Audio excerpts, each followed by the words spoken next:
especies, ¿no? Porque nosotros formamos siempre SPP porque hay diferentes tipos de especies dentro de ese género, ¿ya? Como han visto Leishmania peruviana, ecuatoriensis, bahiensis, Leishmania, ¿no? Guanensis, etcétera, etcétera, ¿no?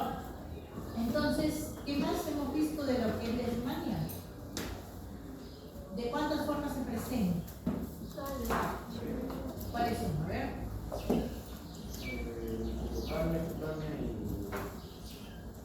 Y visceral. En el Perú, ¿cuáles son las más afectas? ¿Ah? Bueno, ya voy a contar. En el Perú, ¿por qué es importante conocer este país? Porque en el Perú tenemos dos, las que mayormente van a dar a nuestra población. Sí, y cierra la puerta de café.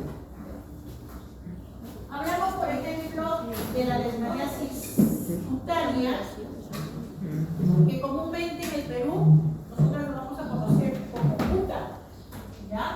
Entonces, eso no lo tengo en la leishmaniasis, yo les estoy comentando como para que anoten y de ahí va a venir el examen. La cutánea se inicia desde que el mosquito se alimenta de nuestra sangre, nos inocula al parásito. ¿Cuál es la forma de infectarnos? Porque nos infectan los clonoctiles, ¿ya? Y ahí viene la otra que es la mucocutánea, que afecta principalmente a tejidos blandos, sobre todo superiores, y en el Perú lo conocemos como espuntia, ¿ya? Si hablamos de la leishmaniasis visceral, en el Perú prácticamente no tenemos reporte de ellos, estamos muy alejados de ellos, pero a nivel de Latinoamérica, por ejemplo, sí. Lo tiene, por ejemplo, Brasil, lo tiene, por ejemplo, Uruguay, lo tiene Bolivia. Nosotros nos llega por migración. Pero ¿dónde hay mayor afección de esta leishmaniasis visceral? Va a ser en los continentes africanos, ¿no? Asiáticos, en el viejo mundo, como le dicen. Y allí la afección sí es mayor. Mayormente afecta a los niños, ¿no? Les produce el famoso calazar, o conocido como la fiebre negra. Afecta mayormente, pues, el sistema nervioso, produce desnutrición y totalmente los puede llevar hasta la muerte si no es tratado a tiempo. Ahí, por ejemplo, va a intervenir un reservorio. Y hablamos en este caso de los perros domésticos.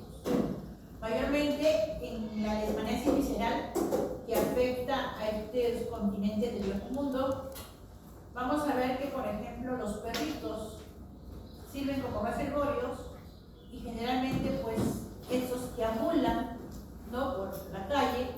Y recuerden que esta es una parasitosis que afecta mayormente a la sociedad socioeconómicamente baja, ¿no?, donde las condiciones socioeconómicas son muy bajas, donde el factor social, el factor ambiental, el factor económico son los principales indicadores de la afección, ¿ya?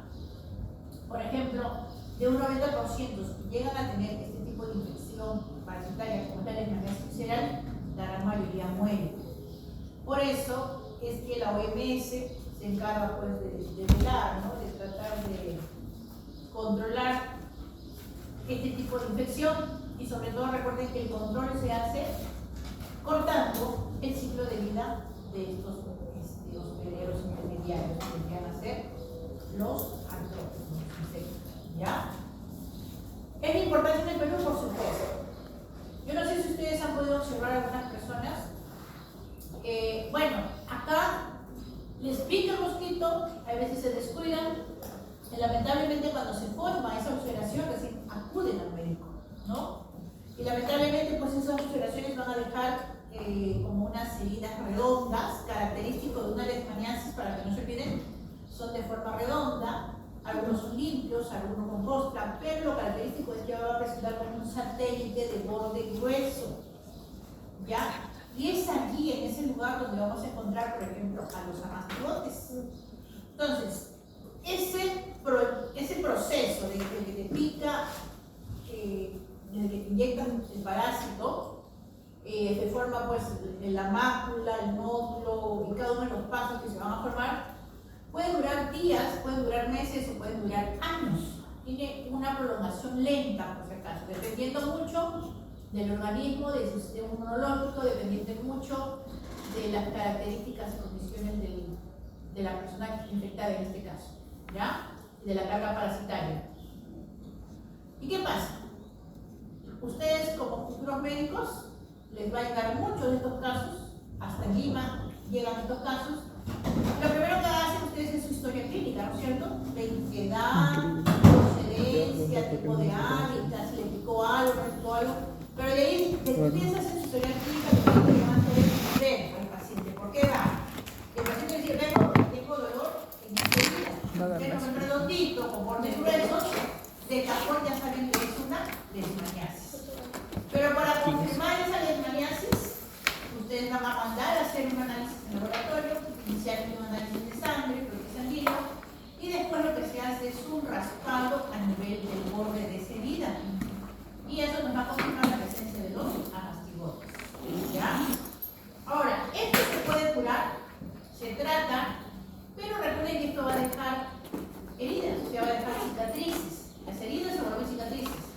Y de por vida uno queda marcado. Y yo no sé si ustedes han tenido la curiosidad o ver, hay muchas personas que vienen, por ejemplo, de la sierra y les van a encontrar con unas heridas redonditas en los brazos, en las piernas. Esos son indicadores de que esa persona tuvo leishmaniasis. ¿Ya? Entonces nos deja secuelas. Pero mucho más nos va a dejar ¿cuál?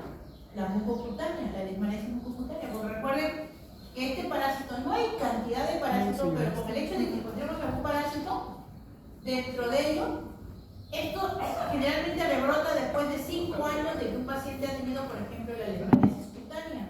Después de 5 años se puede rebrotar la leishmaniasis cutánea. ¿Y dónde va a afectar principalmente? A tejidos blandos, sobre todo superiores. ¿Depende de dónde?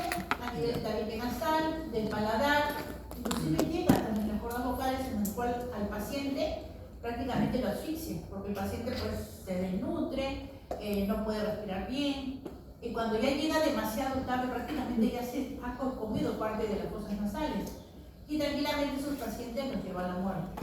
¿Ya? Entonces, hay pacientes que han sido curados, ustedes van a notar que tienen algunos, lo confunden como que tiene el labio leporino, pero es parte de la comedura que ha tenido este parásito dentro de nuestras cavidades de los tejidos blandos. ¿Ya? Y en el Perú hay muchos de estos casos. ¿Ya? Entonces, parte de ello a ustedes les va a llegar y ya saben cuál es el secreto de poder determinar qué tipo de parásito o en qué forma se va a encontrar. ¿Ya? ¿Qué pasó acá? Ya. Entonces, de esta forma, vamos a estudiar hoy día lo que es leishmaniasis, ¿no? Es producido o llevado por dos hospederos. En este caso hablamos de dos hospederos invertebrados, principalmente dos genios. Hablamos primero Plebotomos y Busones. Plebotomos para el caso del viejo continente. Cuando hablamos de viejo mundo, viejo continente quiere decir países europeos, ¿no? Digo porque allí se detectó inicialmente. Y después hablamos del nuevo continente cuando hablamos de acá, el continente americano, sea norte, sea sur. ¿Ya? Entonces, para que vean la importancia, en el caso de... Perdón un ratito. Ahora voy a editar.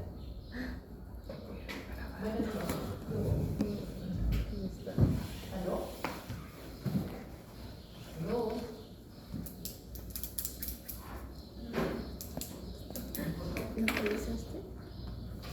Oye, en plan de 11:30, 11:15, estamos por ahí. ¿Ya? Ya, ahí, sí, ahí va a llegar mi foto. ¿Ya? Ya, listo, voy a leer. Ya. Miren, para que vean la importancia. ¿Quién es el primo hermano de la leishmania? ¿Se acuerdan? ¿Perdón? Trypanosomacus, no su primo hermano. ¿Cuántas formas evolutivas tenía el Trypanosomacus? 3. ¿Cuáles eran? El tripomastigote, el epimastigote y el amastigote. Hablamos de mastigotes y de promastigotes, solamente dos. Y por lo tanto el ciclo se hace muy fácil. Ciclo indirecto, hablamos de un hospedador vertebrado y un hospedador invertebrado. ¿Conforme? ¿Qué pasa? Tenemos estos mosquitos, algunos lo conocen como la mosca de los arenales. Acá en el Perú lo conocemos como el algo así, o la mantilla, algo así, de alas blancas. Estas mosquitas, cuando se alimentan, mayormente son las hembras, por si acaso. Las hembras son hematófagas, se alimentan de sangre. Y algo peculiar de este insecto es que en este caso la cabeza más el tórax prácticamente lo tiene fusionado, lo tiene así como que fuera una L. Y por acá viene el abdomen. Entonces, ¿qué va a pasar? Al tener esta posición, tranquilamente el promastigote viene así directo, prácticamente es como una inyección. Entonces, cuando estos salen a alimentarse, fueran diurnas o nocturnas, buscan la luz y donde siente sangre, o donde siente, sea humano o sea otro tipo de mamíferos, ellos van y se alimentan de la sangre. Y al alimentarse, inmediatamente van a bajar, nos inyectan los promastigotes y de esa forma nos infectamos. ¿Ya? Entonces, como ven acá, la mosquita se alimenta de sangre y nos deja de regalo los promastigotes. Entra vía cutánea, hace su circulación y lo primero que hacen los promastigotes es buscar células. Pueden buscar células dendríticas, pueden buscar otros tipos de células musculares, pueden buscar neutrófilos, pero ¿cuáles son sus preferidos? Van a ser los macrófagos. ¿Ya? ¿Dónde van a fagocitarse? A nivel de macrófagos. Entonces, ingresa este promastigote del macrófago y este promastigote se va a empezar a transformar en amastigotes. Entonces, esa división, recuerden que ocurre necesariamente a nivel intracelular, por eso se dice que son obligados intracelular. ¿Por qué? Porque dentro del macrófago es cuando se va a empezar a dividir. ¿Qué tipo de división va a tener? ¿Recuerdan? Binaria, ¿no? Entonces, pero para eso, ese macrófago debe tener pues un lisosoma al cual va a ingresar y ese lisosoma se convierte en un fagosoma, ¿no? Una vacuola parasitófaga. Entonces permite de que este promastigote tranquilamente se convierta en amastigote y ese amastigote empieza pues a dividirse, multiplicarse hasta que llega un momento en que ese macrófago se rompe y de ahí se van a liberar los amastigotes. Entonces los amastigotes empiezan a circular en la persona infectada, buscan infectar otros macrófagos y circulan en nuestra sangre. ¿Ya? Entonces, ¿qué pasa? Viene un mosquito que no está infectado, se alimenta de esta persona infectada, entonces ese mosquito se infecta. Y así sigue la cadena. Entonces, ¿qué va a pasar? ¿Qué es lo que se lleva el mosquito cuando consume la sangre? Los macrófagos o amastigotes. ¿Ya? Entonces, ¿qué va a pasar? Eso ingiere este insecto y los amastigotes empiezan a transformarse en promastigotes. ¿Y dónde hace esa transformación? A nivel del intestino medio del vector, en este caso del invertebrado. Entonces, ¿qué va a pasar ahí? Empiezan a dividirse por división binaria y inmediatamente los promastigotes se empiezan a dirigir hacia la probóscide del mosquito y tranquilamente ahí van a estar y cuando el mosquito tiene hambre se va a alimentar, nos dejan los promastigotes. En algunas literaturas van a ver, o en algunos videos van a ver que acá, por ejemplo, se menciona que cuando lo que nos inyectan como infección son los promastigotes metacíclicos, ¿ya? Pero por ejemplo en la CDS solamente dice promastigotes, de frente, ¿ya? Pero no sé, miren de que también se menciona que la forma efectiva para el ser humano u otro mamífero son los promastigotes metacíclicos. ¿Quedó claro su ciclo? ¿Sí? Entonces, esta es la razón. ¿Por qué? Porque cuando encontramos un paciente que está infectado, ¿qué es lo primero que debemos hacer? ¿Qué es lo primero como médicos que ustedes hacen? Ya, le detectaron la formación de esa úlcera redonda con borde redondo, ese satélite, le confirman en los análisis de sangre, en los análisis de raspado que tiene leishmaniasis. ¿Qué le harían ustedes a su paciente? ¿Qué es lo primero que harían? ¿Ah? Decisiones, pensamiento. ¿Qué harías tú? A ver.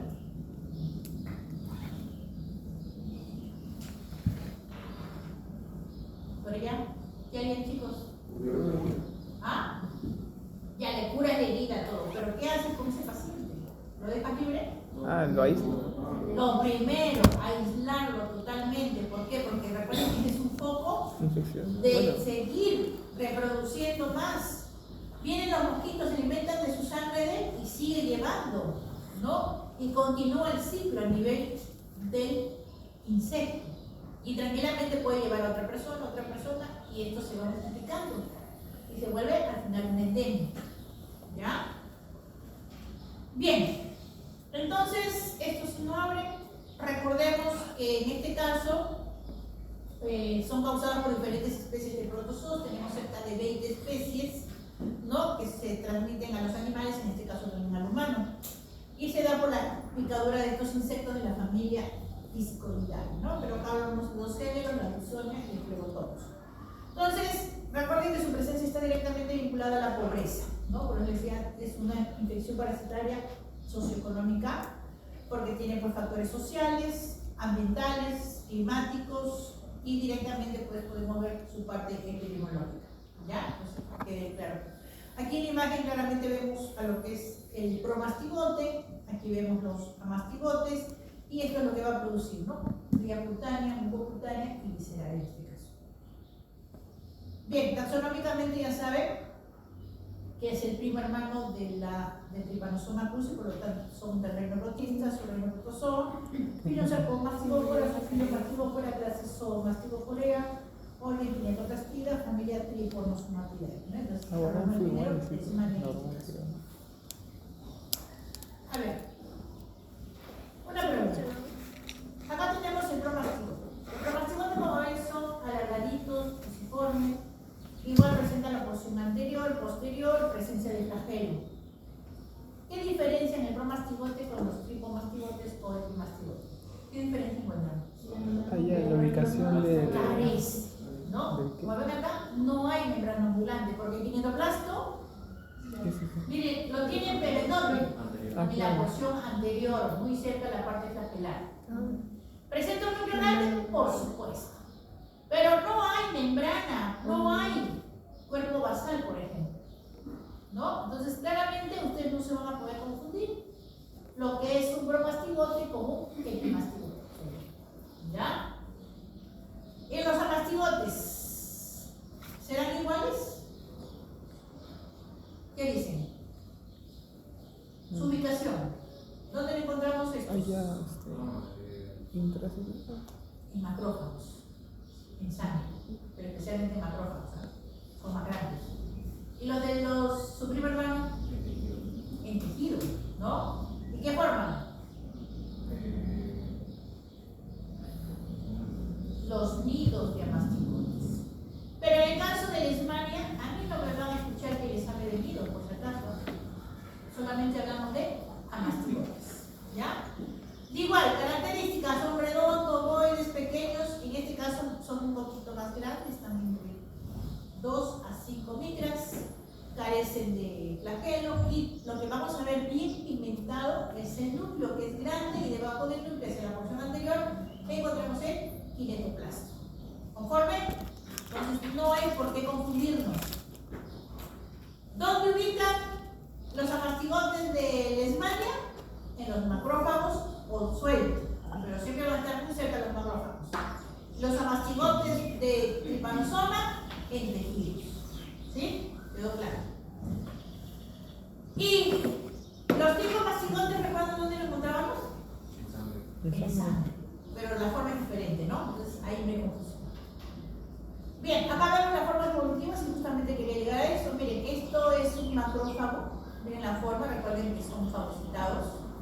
Tiene una forma irregular. Y lo que vemos acá es el núcleo del macrófago. Cada puntito que ven acá, como ven acá, este es un macrófago. Acá hay dos macrófagos, por ejemplo, ¿no? Este es un macrófago y este es otro macrófago. Cada puntito que ven acá, sí, es el núcleo de un amastigote, porque si sacamos un amastigote para verlo a 1000x o 10.000x, tiene la forma, como ven acá, forma ovoide. Algo característico es que presenta un gran núcleo, el cual se tiñe, como ven, cada puntito más oscuro que ven acá, ese es un núcleo de amastigote. Recuerden que el tamaño está entre 2 a 5 micras aproximadamente, ¿no? ¿Dónde lo localizamos? Dentro de los macrófagos. Pero, por ejemplo, cuando un paciente está muy infectado, ¿no? Estos macrófagos se rompen y los amastigotes están por ahí, ¿no? Están libremente dentro de nuestro tejido sanguíneo. Entonces, tranquilamente podemos encontrar a nivel intracelular, como extracelular, por si acaso, los amastigotes, ¿ya? Como lo ven por acá está suelto, por aquí también hay suelto, ya, pues ahí se está rompiendo. Ahora, recuerden que ellos se presentan un kinetoplasto, ¿no? que es muy pequeñito, va por la parte, como ven acá, el kinetoplasto está en la parte anterior del núcleo, presenta un cariosoma central, y recuerden que lo localizamos dentro de los macrófagos de los hospederos vertebrados. ¿Sí? ¿Quedó claro? A diferencia, bueno, esto no abre, no sé por qué no abre, pero les invito para que lo vean. Los promastigotes, como ven, son largos, son formas multiformes, son flagelados, igual forma porción anterior, porción posterior, ¿no? Recuerden que los promastigotes no fueron infectantes, ¿para quién? Para el vertebrado. ¿Quién lo tiene? Los invertebrados, ¿no? ¿Quién lo produce? Los invertebrados. Estos miden entre 10 a 15 libras, ¿sí? ¿Cuál? ¿Quién produce los promastigotes? Son los invertebrados, ¿ya? Miren, acá hablamos de que miden de 10 a 15 libras de longitud, pero solamente considera la parte del cuerpo. Pero si medimos todo hasta la parte flagelar, en alguna literatura de repente ustedes lo van a revisar, llega a medir hasta 25 micras, ya, por si acaso, pero nosotros nos basamos a esto, solamente medida del cuerpo de 10 a 15 micras. Claramente, si vemos las imágenes, miren, ese núcleo está bien central en la parte media del cuerpo y debajo de ello, muy cerca hacia la parte flagelar, encontramos el kinetoplasto. Acá lo pueden observar, núcleo kinetoplasto, núcleo kinetoplasto. Miren esos flagelitos, ¿ya? Entonces, es fácil de poderlos diferenciar. Y como ven, no hay presencia de membranas, ¿ya? ¿Quedó claro? ¿Quedó claro? ¿Sí? Bien, igual tienen un video para que lo vean. El ciclo biológico, ¿quedó claro o hay alguna duda? ¿Quedó claro? ¿Sí? Eso. Bien, en lo que respecta a su patogenia, vamos a ver que este parásito, ¿no? Lo que hace es disminuir la producción de especies reactivas de oxígeno, por ejemplo, y de nitrógeno, ¿no? Ya que posee, por ejemplo, dos moléculas que se conocen como nombre de peroxisonas y una superoxona, ¿no? Que está prácticamente es muy disminuida en este caso, ¿no? Vamos a ver que inicialmente tenemos a la leishmania, ¿no? En donde vamos a ver que en este caso, para que se produzca la replicación, ¿no? de lo que es trofozoito, perdón, lo que es promastigote a mastigote, requiere de una célula que contenga lisosomas, ¿no? Entonces, a nivel de lisosomal, se va a formar esa vacuola parasitófaga y eso va a permitir de que tranquilamente se convierta en un amastigote. Y a su vez, eso ayuda para que tranquilamente empiecen a replicarse, a reproducirse, y de esa manera ciertas enzimas participan para que puedan tranquilamente salir y seguir el paso para poder llegar a otras nuevas células en este caso. ¿Bien? Entonces, es lo más marcado, ¿no? Que vemos en el caso de sus patogenias, cómo pueden llegar. Ahora, en este caso, vemos que tienen pues ciertas características, ¿no? de actividades donde participan, por ejemplo, las proteasas, ¿no? Que están aproximadamente con un pH neutro, ¿no? Tienen varias enzimas hidrolíticas que van a permitir pues, hacer este cambio, ¿no? de convertirse en promastigote en amastigote, ¿no? Y esto es lo que se produce para finalmente pues liberarla y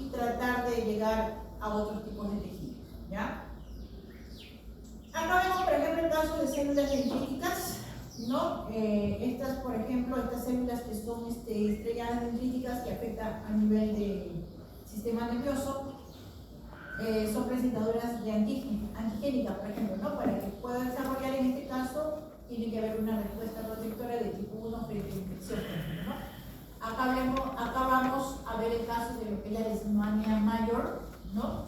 Esta requiere de CDS para que puedan internalizarse a nivel pues, de los amactigotes y en este caso, pues, por ejemplo, tener estos receptores y lo que hacen es pues inducir a la producción de activar estas células, ¿no?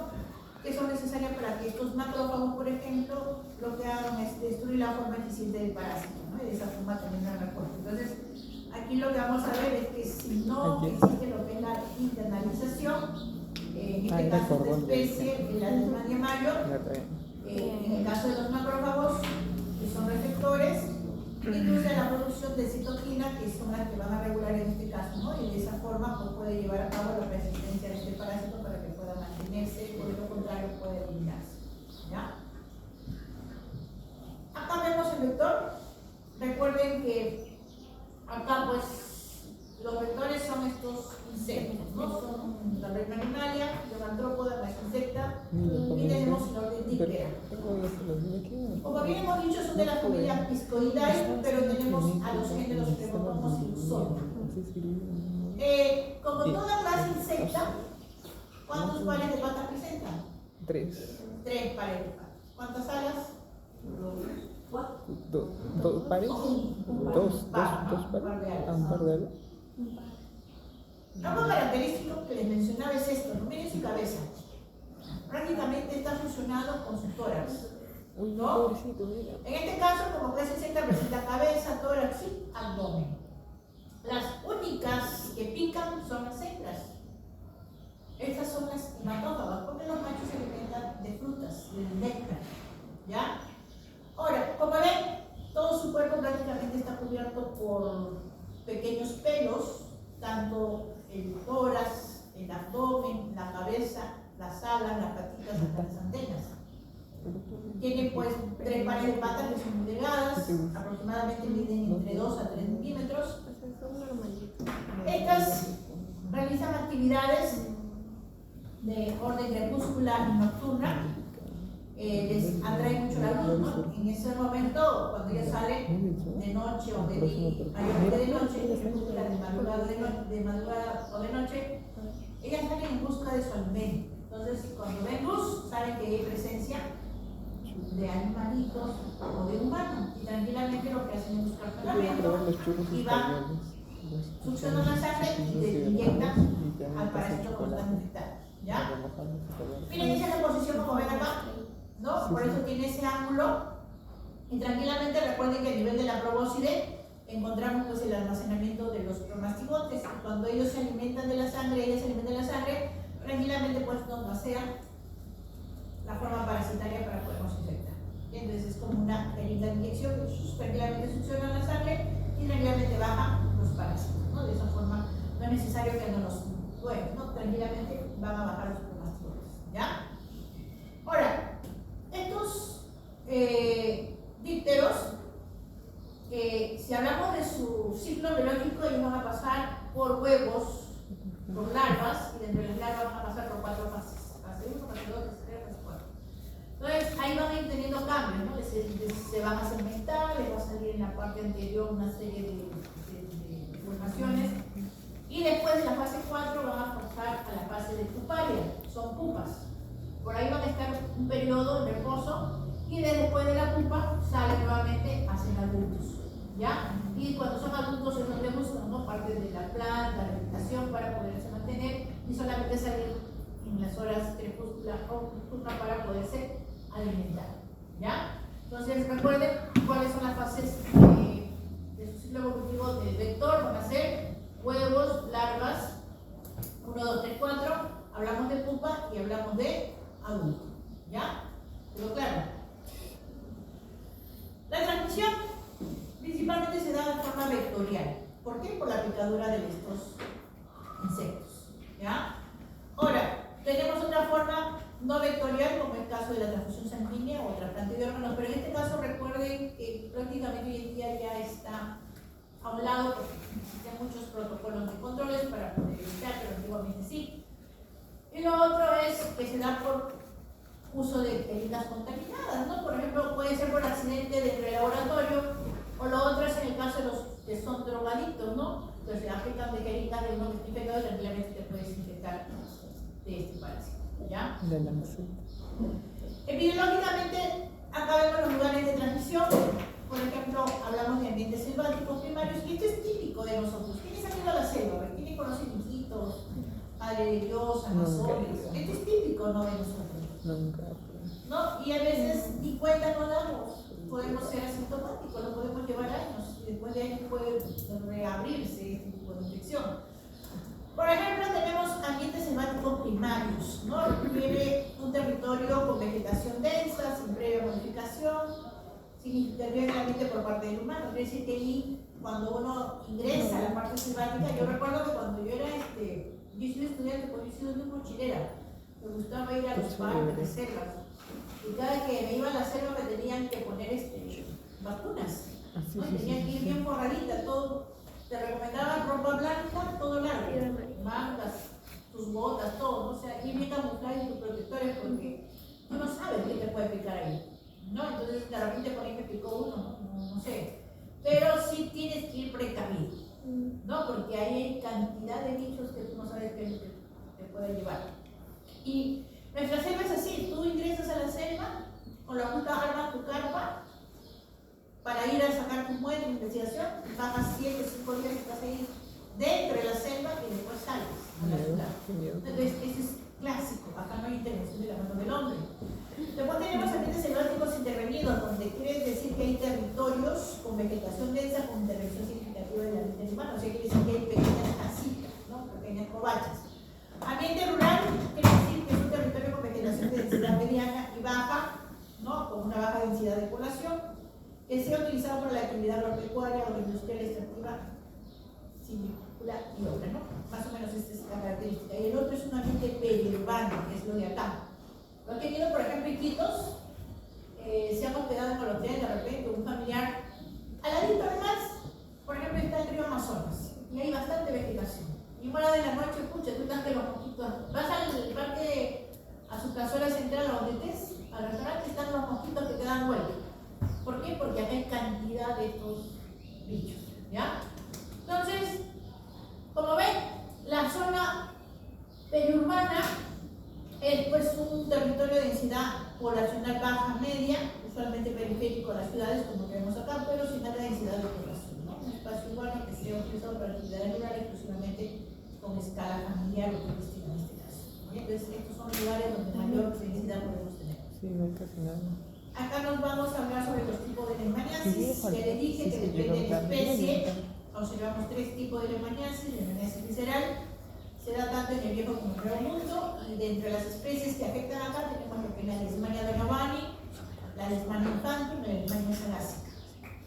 El caso de la leishmaniasis cutánea también se da en el viejo y el nuevo mundo. En el viejo mundo tenemos estas especies como la leishmania mayor, tropical e trópica. Y en el nuevo mundo tenemos la leishmania mexicana y brasilensis. Lo que es la leishmaniasis cutánea lo dan, por ejemplo, en el nuevo mundo, y como especies tenemos la brasilensis y la amazonensis. No son las que afectan sobre todo a estos países como Brasil. Hablamos de la leishmaniasis cutánea.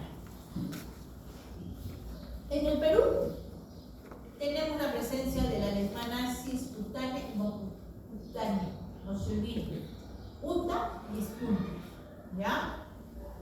Tenemos cerca de 15 especies, las cuales se agrupan en 2 subgéneros. Principalmente hablamos del subgénero Leishmania y del subgénero Bania. Dentro de las especies más importantes del género Leishmania, tenemos 3. Por ejemplo, la leishmania mexicana, la leishmania amazonensis, leishmania venezuelensis. Miren cómo les estoy mencionando, ¿ah? Y en el Perú, por ejemplo, la leishmania amazonensis, lo tenemos, por ejemplo, en Lima, Ancash, La Libertad, Cajamarca, Junín, Amazonas y Ucayali. En el caso del subgénero Viana, tenemos 4 especies principales. Por ejemplo, Leishmania viana brasilensis, que lo vamos a encontrar en el Perú, por ejemplo, en Madre de Dios o en San Martín. Y también encontramos la Leishmania guyanensis, lo vamos a encontrar también en estos departamentos. La Leishmania viana peruviana lo vamos a encontrar en Lima, Ancash, La Libertad, Cajamarca, Junín, Amazonas y Ucayali. Y las otras leishmanias, como la Leishmania panamense, lo encontramos en otros países. ¿Ya? Entonces acá claramente, si se van a los colores, lo que está rojo, lo encontramos principalmente lo que es el subgénero viana, lo que está de rojito, el subgénero Leishmania, que también hay en la viana. ¿Ya? Entonces son las especies que se han reportado a nivel Perú. ¿Ya? ¿Cómo se inicia esta leishmaniasis? Tiene diferentes presentaciones. En algunas literaturas dice, se inicia por la formación de la mácula. Pero literalmente es esto. Lo primero que se va a formar es esto, es una mácula, ¿no? El punto de alimentación de ese insecto es uno de ellos y se forma esto, una mácula. Al pasar el tiempo, porque es progresivamente lenta, puede durar, como les digo, varios meses, años, ¿no? Dependiendo de la especie, se va a formar esta pápula. La pápula se forma lo que es un nódulo, donde se va a concentrar, por ejemplo, acá los macrófagos. Y después de ese nódulo se forma lo que es la ulceración. Miren esta ulceración clásica de la leishmania. Son redondos, mayormente pueden presentarse con fondos limpios. Y cuando son fondos limpios, el paciente no tiene dolor, no le molesta, por eso ni caso le hace. Pero cuando ya se pone así rojo, con presencia de lo que son lesiones que vienen, por ejemplo, con rojizo, que se forma, pues, como le dicen, costra, quiere decir que ya este paciente tiene, pues, una infección secundaria o infección bacteriana, porque no solamente la bacteria que debe infectar, pueden ser hongos, pueden ser virus, ¿ya? Y aquí el paciente ya tiene dolor, y ahí es cuando recién recurre al médico, ¿no? Entonces, recuerden, cuando está limpio no tiene dolor, pero cuando ya se forman esas costras y se pone rojizo, ya tiene dolor y ya tiene molestia. Entonces, como ven, se dan diferentes presentaciones: mácula, pápula, nódulos, lesiones cutáneas ulcerativas que forman, pues, infecciones bacterianas de características secundarias, ¿no? Entonces, esto es lo que tenemos acá y aquí hay presencia de dolor. Pero como les digo, todo esto puede ser progresivo, puede variar meses, años, y recuerden que todo está ligado al tipo de leishmania que se tiene, ¿no? También depende de la carga parasitaria y depende del estado inmunológico del paciente, ¿no? Para que se pueda dar. Entonces, por eso, como les decía, ¿no? Esta es una infección parasitaria que te deja marcado, ¿no? Porque si tú te curas, mire cómo va a quedar. Quedan cicatrices profundas. Y el tratamiento puede demorar meses, ¿ya? Te puedes curar, pero va a demorar meses, ¿ya? ¿Quedó claro acá? ¿Quedó claro? Listo. Bien. Dentro de la leishmania cutánea vamos a encontrar estos dos tipos importantes. Inclusive hay algunos médicos que se confunden, piensan que la leishmaniasis cutánea difusa es una lepra, ¿no? Pero hay que hacer primero el estudio. Entonces, hablemos de la leishmaniasis cutánea localizada, conocido como la LCL. Como ven en la imagen, pueden ser únicas o también pueden ser múltiples, ¿no? Recuerden que estos mosquitos pueden picar en diferentes lugares de zonas expuestas, que son brazos, piernas, rostros y cuello, ¿ya? Estas son ulceraciones de formas redondas, como les digo, fondos limpios, que son indoloros, ¿no? Pero cuando tienen dolor, ya se forma, pues, esa infección bacteriana. Estas úlceras pueden tener un periodo de aparición de 2 semanas después de que te picó el mosquito, por ejemplo, ¿no? Y está restringido sobre todo al área de la picadura. En el caso de la leishmaniasis cutánea difusa, conocida como la LCD, produce lesiones nodulares, como ven acá, por todo el cuerpo, que da la apariencia de que tenga, pues, una lepra. Su periodo de incubación también se da después de 2 semanas el mosquito, y se produce pues una diseminación por la vía tisular, sanguínea o linfática, ¿no? Por eso se vende en varios lugares y la gente se confunde. Por ejemplo, entre los 10 países del mundo con mayor número de casos de leishmaniasis cutánea tenemos a quienes: Brasil, Colombia, Nicaragua y Perú. No nos escapamos, estamos dentro de ese rango, ¿ya? Acá lo confirmamos. ¿Cuáles son esos países? A nivel de América: Brasil, Colombia, Bolivia, Uruguay, ¿no? Y Perú, sobre todo, ¿no? Y también en otros lugares. Hablamos de la leishmaniasis cutánea, conocida con qué nombre. ¿Con qué nombre lo conocemos en Perú? Ya ven, no me hacen caso. Yo estoy hablando por las puras que abajo. ¿Cómo qué? Espuma. Como la espuma. Miren lo que hace este parásito. No son muchos, solamente son pocos, pero miren. Normalmente aparece en los 5 primeros años posteriores cuando tuvo pues una lesión cutánea primaria, una leishmaniasis cutánea, ¿no? Estas lesiones suelen iniciarse acá, a nivel del tabique nasal. Posteriormente, pues esto se va expandiendo más, se va hacia la mucosa de la parte orofaringe, se va al paladar, se va a la úvula, en este caso la laringe. Pueden afectar, por ejemplo, las cuerdas vocales, se puede llegar a la tráquea. En realidad, una persona se nos va.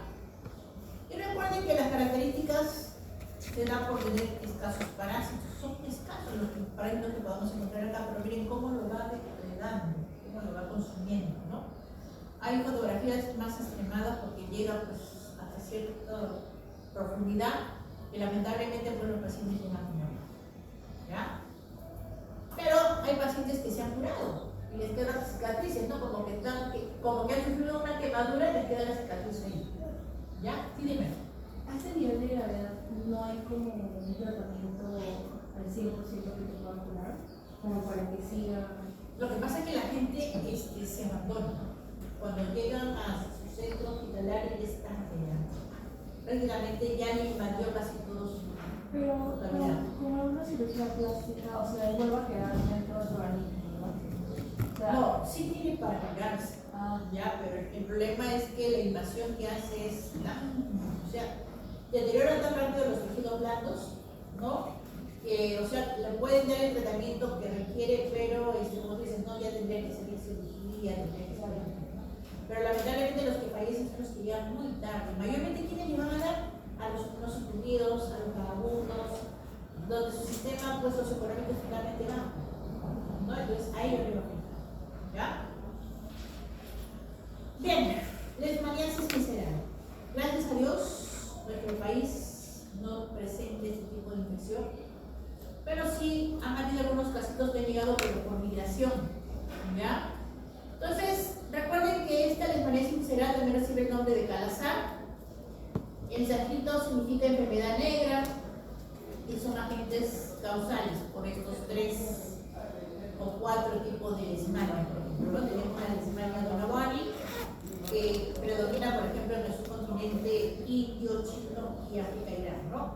La leishmania infantum, predominante en la cuenca del Mediterráneo, Europa y África, ¿no? La leishmania sagásica y la leishmania infantum, que son los causantes de la leishmaniasis visceral en América, pero estos no son tan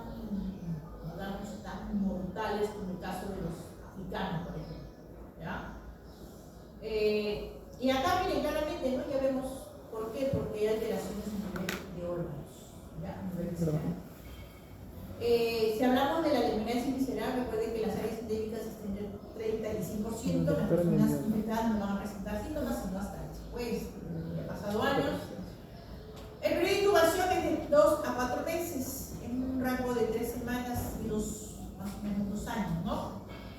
Esta enfermedad clásica va a presentar el paciente fiebre, pneumomegalia y anemia, es una característica, ¿ya? En las áreas endémicas, algunos individuos, por ejemplo, pueden desarrollar enfermedades polineuropáticas caracterizadas por tos, diarrea, fiebre baja y también vamos a ver que hay presencia y ausencia de epicenomegalia que se pueden ir recuperando lentamente, ¿no?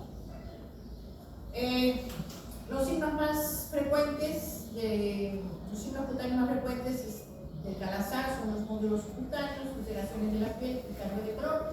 Mayormente, cuando la persona tiene desmanencia visceral, tiende a cambiar un color amarillo, de su piel un color amarillo, ¿no? Supone como que tuviera hepatitis. ¿Ya? Puede estar asociado a la desnutrición y otras condiciones de inmunosupresión, como los pacientes que podrían SIDA. Si no se insatura el tratamiento adecuado de forma oportuna, puede evolucionar hasta la muerte en más del 90% de los casos. Como les digo, a nivel, por ejemplo, del continente africano, es donde mayor incidencia ha habido, mayor afección tienen los niños. Y recuerden que tienen como reservorio, por ejemplo, los cánidos domésticos, ¿no? Que tranquilamente ellos son los que van a tenerlo como reserva y pueden seguir expandiendo este tipo de cosas. ¿Ya? Como lo vemos acá, tenemos en Brasil, lo tenemos también en Colombia, ¿no? Y mayormente pues, en otros lugares de otras comunidades. Bueno, el tratamiento. Lo primero que tienen que hacer es buscar el parásito. ¿Cómo lo buscamos? Inicialmente hacemos su historial clínico y de ahí escultamos su paciente. Si ven pues esas ulceraciones redondas, como ese borde grueso, de cajón que ustedes van a decir que es una leishmaniasis. Pero para confirmar, lo primero que hacen es un análisis de sangre.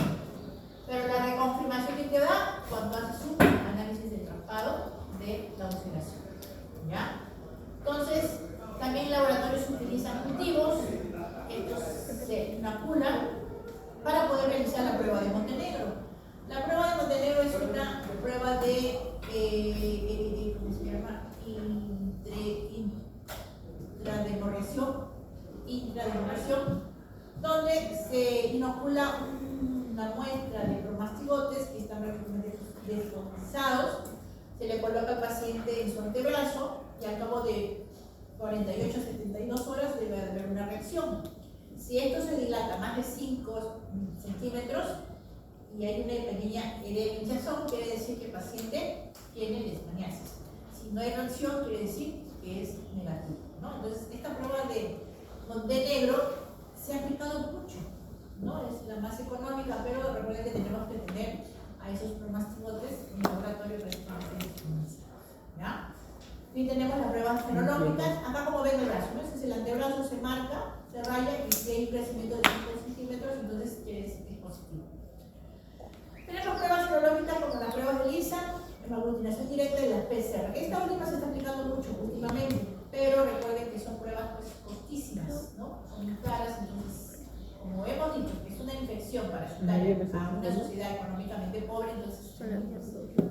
¿Puente y vulva?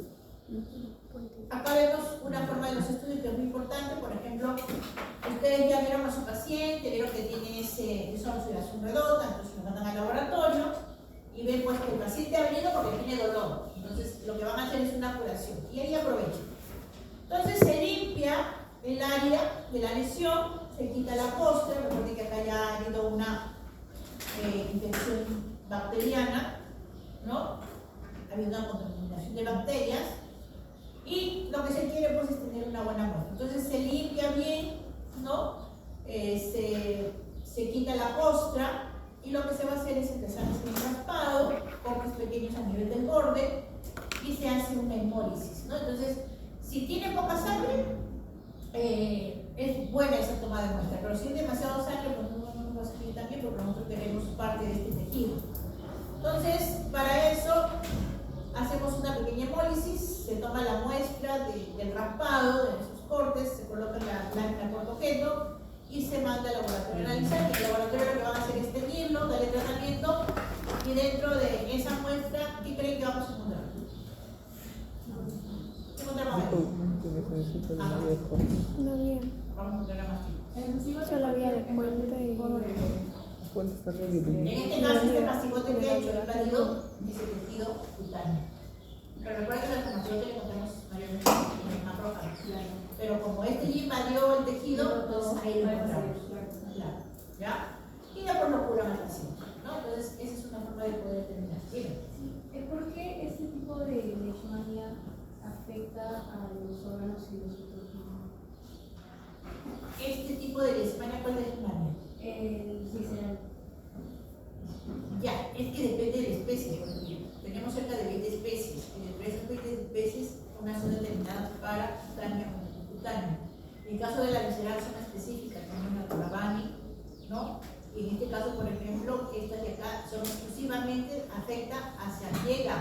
a nivel de la circulación, ¿a dónde van a llegar? Llegan a los órganos viscerales. Y ahí es donde se ¿Qué van es a esto? ¿ya? O sea, son específicas, entre otras palabras. ¿Ya?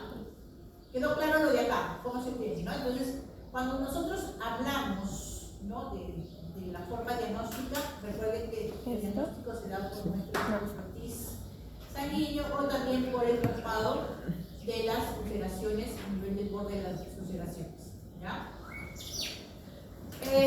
Aquí vemos la prueba de Montenegro, lo que decía, ¿no?, que se da por intradermoreacción de Montenegro. Esto, como ven, es un método indirecto de lo que es la imagiasis y se ve pues, con una reacción de hipersensibilidad tardía o leishmaniasis que pueda tener, o la que es la leishmanina. Como ven, consiste en la aplicación de un antígeno compuesto por suspensión de promastigotes procedentes de cultivos. Estos parásitos recuerden que están fenolizados, que es que están químicamente limpios, ¿no? No va a continuar su ciclo. Se aplica acá, ¿no? Se marca acá, se aplica a nivel intradérmicamente y después, como les vuelvo a repetir, de 48 a 32 horas se hace la lectura respectiva. Si crece 5 centímetros se forma ese edema, quiere decir que es positivo. Cuando lo palpamos, claramente se va a ver un edema que, si medimos de acá, del punto central donde se inyecta hacia la parte externa, ha habido un crecimiento de 5 centímetros, entonces decimos que es positivo. Si no hay ese desarrollo, quiere decir que es negativo. ¿Ya? Entonces, recuerden que en este caso se puede presentar un tema, como ven acá, que significa alta reactividad en el caso de la presencia de este caso. ¿Ya? El tratamiento, tenemos fármacos. Por ejemplo, en el caso de la leishmaniasis visceral, tenemos estos fármacos como el glucantimine. Recuerden que estos son tratamientos con antimoniales pentavalentes que contienen antimoniato de meglumina, lo que es el estilgluconato de sodio con dosis de 20 miligramos por kilogramo, que puede llegar hasta 850 miligramos por día, ¿no? Y miren, es por vía intravenosa o vía intramuscular y el tratamiento puede durar entre 28 y 40 días. Imagínense todo eso un día colocar 5 horas, ¿no? Pero hay otro más que se da por vía oral, como el caso de la mifeproxina en dosis de 100 a 150 miligramos por día y puede ser entre 3 o 4 semanas. Qué dolor, ¿no? Para soportar 40 días de ampollas, imagínense. Y a veces tienen que aplicar 2 veces al día. En el viejo mundo se utiliza la N-metilflogamina como el clonato de sodio, también dosis intramuscular, de 20 miligramos, ¿no?, según el peso, diariamente durante 20 días. En caso de resistencia al antimoniato, se recomienda nuevamente dar un tratamiento por 14 días y de esa forma poder cortar, en este caso, la infección parasitaria. Muy bien, apliquemos lo aprendido. Entonces está fácil. La pregunta es, ¿la transmisión de persona a persona es común en la leishmaniasis cutánea? Persona a persona. Sí. ¿Se puede transmitir de persona a persona ¿Cómo? la cutánea? Espera. No. ¿Qué dice? No. ¿Por qué? ¿Qué? Tiene que ser por el vector. Claro, porque ya voy hablando de las células que ya son más. No sé si es alternativa, pero ya están muy. Claro, por ejemplo, tú tienes un paciente que viene con heridas, bueno, siempre es recomendable, ustedes saben que tiene que trabajar con guantes, ¿no? Pero es recomendable protegerse, pero de que te choque persona con persona es difícil. ¿Por qué? Porque te tienes que inyectarte el parásito del vector. Y entonces no va a dar. Forma multiviral de la Pero ya leishmaniasis. tomamos. ¿Quién es? Con el doctor. Bromastil. ¿Quién lo Pero ya produce? tomamos 2. ¿Quién lo produce? El vector. El vector, ¿no? En este caso, Mira, los mira. invertebrados. Muy bien, ahora les toca a ustedes fuerte hasta romper las ventanas. A ver. La leishmaniasis es una infección por expresión de leishmania. Las manifestaciones consisten en síndromes cutáneas, mucosas y faciales. Los cromosomas de Leishmania se transmiten por genes a sus huéspedes vertebrados. Los vectores se infectan al picar a seres humanos o animales infectados. Los reservorios animales varían de acuerdo con la especie de leishmania y con la localización geográfica y pueden incluir perros, otros cánidos, roedores y otros animales. El diagnóstico se basa en la demostración de los parásitos en frotis o cultivo y cada vez más ensayos basados en la PCR. Se dispone Con de una una variedad de tratamientos tópicos y sistémicos para la leishmaniasis cutánea, dependiendo de la especie causante y las manifestaciones clínicas. Entonces, si se detecta a tiempo, tranquilamente le pueden dar un tratamiento, ¿no? Pero lamentablemente, como ven, la sociedad que mayormente tiene este tipo de infección son las condiciones muy bajas. Lamentablemente Otro no le 20 toman más. importancia. ¿Cuándo le toman importancia? Cuando tienen dolor, cuando ven algo que está grande, ya les preocupa, pero hay veces llegan tarde, ¿no? Entonces es recomendable siempre dar educación. Cuando ustedes lleguen a esos pueblos donde vayan, siempre es recomendable dar educación ambiental, educación sanitaria, educación en salud. ¿Ya? ¿Alguna pregunta? Bien, chicos, hasta acá va a ser nuestro examen la próxima semana. ¿Ya? Cúbico simple, Semana ¿no? 1 hasta la semana 7. Bien, Tanto para teoría como para práctica. voy a hacer todo. En teoría se tomará cuando 20 preguntas. ¿Ya? Son preguntas abiertas, un 70%, y preguntas cerradas, 30%. Es lo que nos dice la rúbrica. ¿Ya? En lo que es laboratorio serán 10 preguntas, igual, 30, en laboratorio serán 10 preguntas, 9 preguntas serán microscopios y 1 o 2 preguntas pueden ser para que ustedes marquen. Viene desde el inicio, desde lo que es técnicas y concentraciones y valoraciones en parasitología hasta lo que vean el día de mañana. ¿Ya? Mañana van a ver las dos formas parasitarias, van a ver los promatigotes y los promatigotes en lo que respecta a la ¿Alguna consulta?